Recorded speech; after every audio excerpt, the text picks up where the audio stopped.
UAE के अंदर। जब मैं वहां पे अवार्ड लेने गया तब हमारी कंपनी की जो एवरेज ग्रोथ थी, क्यूमुलेटिव एवरेज जो ग्रोथ रेट था वेस्टीज का, हम 2004 में शुरू हुए, 2012 तक 8 साल हो गए थे, हमारा क्यूमुलेटिव एवरेज ग्रोथ रेट था 135%। यानी कि हर साल लगभग कंपनी 135% की एवरेज ग्रोथ से बढ़ रही थी।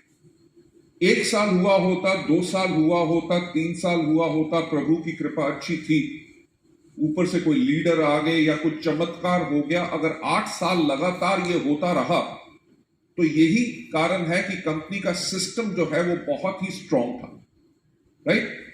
जब मुझे वहां पे स्टेज पे बुलाया गया तो वहां पे बहुत फॉरेन कंपनीज के एमडीज बैठे थे, प्रेसिडेंट बैठे थे, सीईओ बैठे थे।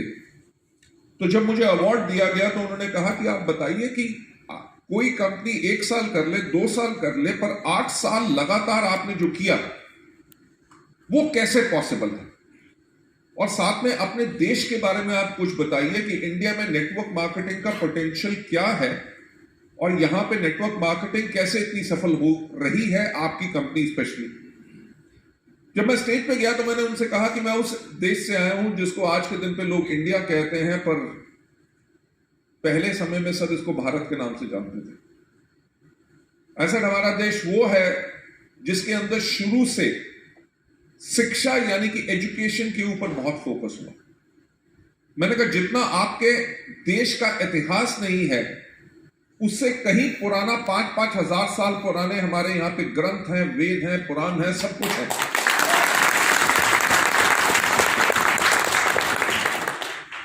मैंने कहा हमारे देश के अंदर इतना एजुकेशन के ऊपर 5000 साल पहले से ही इसके ऊपर ध्यान दिया जाता था। और अगर आपको याद हो, मैंने लोगों को कहा कि हमारा देश वो था यानी कि दुनिया की 25% जो इकोनॉमी थी, राइट, 25% जो इकोनॉमी थी वो भारत के पास थी। दुनिया का सबसे रईस देश कौन माना जाता था? इंडिया। यानी कि जिसको सोने की चिड़िया यानी कि गोल्डन स्पैरो कहा जाता था कि दुनिया का सबसे अमीर देश। मैंने कहा आप लोग बात करते हैं आज के दिन पे आपने आविष्कार किया एरोप्लेन का, हमारे यहां पे रामायण के टाइम पे भी उड़न खटोले थे, पुष्पक विमान। आप बात करते हो इंटरकॉन्टिनेंटल बैलिस्टिक मिसाइल्स की, टेलीविजन की, हमारे यहां पे महाभारत के अंदर अग्निबाण और टेलीविजन सब कुछ था। मैंने कहा हमारे यहां पे एजुकेशन पे इतना फोकस था तभी हमारा देश इतना विकसित था। मैंने कहा अगर हमारे देश के ऊपर देखो कि मुगलों से लेके, तुर्कों से लेके, अफगान से लेके हर एक ने दोबारा हमला किया, इतनी बारी लूटा, 200 साल इसके ऊपर गुलामी की गई और देश आजाद हुआ 1947 में और 2030 में। मैंने कहा 100 साल नहीं हुए होंगे आजादी के। 2030 के अंदर दुनिया कह रही है कि दुनिया की 3rd लार्जेस्ट इकोनॉमी कौन सी होगी? इंडिया। Great, right.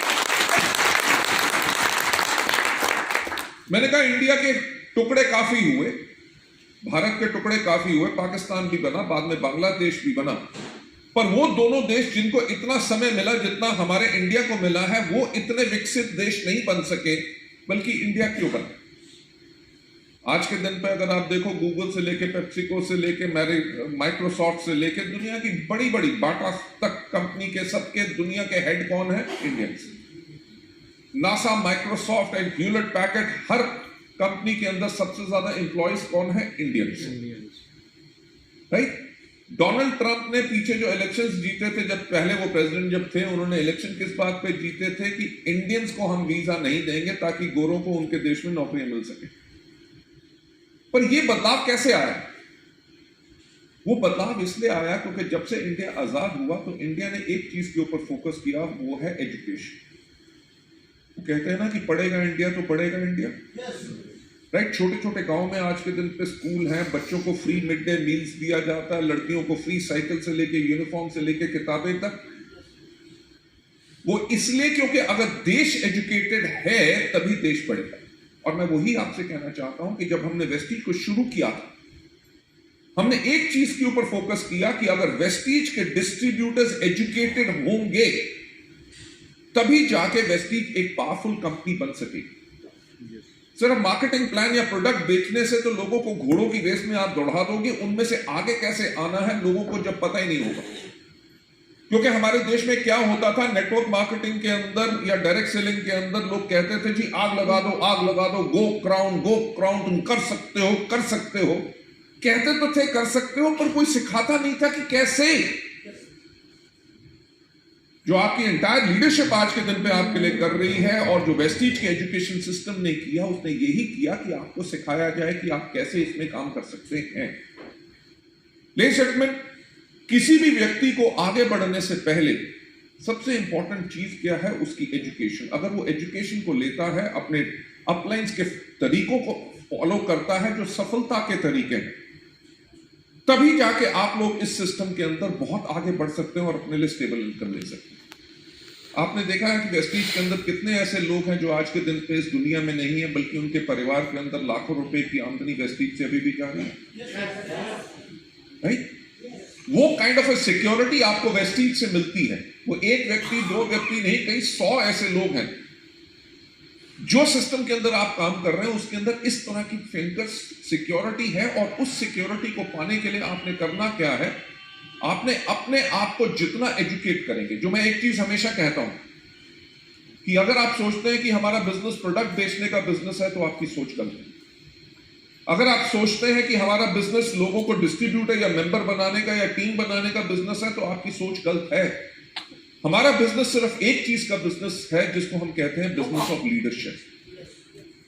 जब आप अपने अंदर उतनी खूबियां डालते हैं, अपने अंदर अच्छे विचार लाते हैं, अपने डाउनलाइंस के प्रति आप सोचते हैं कि डाउनलाइंस मेरे कैसे ग्रो करें, उनको मैं कैसे मदद करूं, उनको मैं कैसे एजुकेट करूं, उनके लेवल्स कैसे कंप्लीट करवाऊं, उनकी ग्रोथ कैसे करूं। जब आप इन चीजों के ऊपर फोकस करते हैं, तो आपका लीडरशिप का लेवल ऑटोमेटिकली बढ़ता है।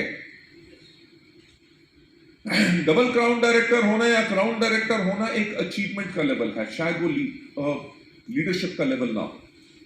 लीडरशिप का लेवल तो तब होता है जब आपकी पीठ के पीछे लोग बोलेंगे, यार अपलाइन है तो मेरे अपलाइन जैसे।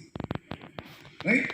हमारी एक बहुत फिनोमिनल लीडर है, नीलम अम्बिश जी, भोपाल की हैं। उनकी लास्ट ईयर उनके हस्बैंड की डेथ हो गई। कहती मेरे जो कुछ जान पहचान के रिलेटिव्स थे जो 3 किलोमीटर दूर रहते थे, वो बाद में आए, बल्कि कई 100 जो वेस्टीज के मेरे डाउन लाइन्स थे या मेरे टीम्स के थे, क्रॉस लाइन्स या पैरेलल लाइन्स थे, वो पहले पहुंचे। कहते वेस्टीज ने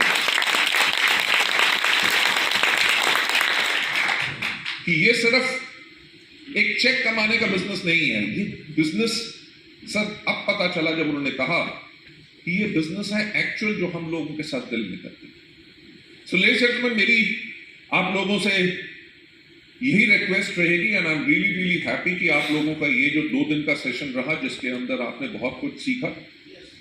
राइट? मुझे बता रहे थे कि आपको एजुकेट किया गया, मोटिवेट किया गया ना, उसकी एग्जीक्यूशन जो है, काम तो आपको ही करना है।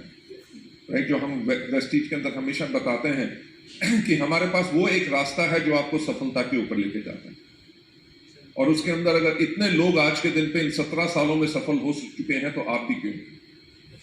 आप भी जानते हैं कि वेस्टीज के अंदर ऐसे लोग हैं जो आंखों से देख नहीं सकते, महीने में 3 से लेकर 3.5 लाख रुपए कमाते हैं। हमारे यहाँ पे ऐसे लोग हैं जो बोल नहीं सकते, सुन नहीं सकते, महीने में 1.25 लाख रुपए की आमदनी पे वो है। बिल्कुल अंगूठा छाप आदमी जो आज के दिन पे भी कुछ लिख नहीं सकते, वो 6 से लेकर 7 लाख रुपए की, आई डोंट नो मोहम्मद मुहीन की आजकल कितनी इनकम का चेक जा रहा है, 8.5 लाख। उनके बारे में एक कहानी सुनना चाहेंगे? Yes sir. बहुत इंटरेस्टिंग एक उनके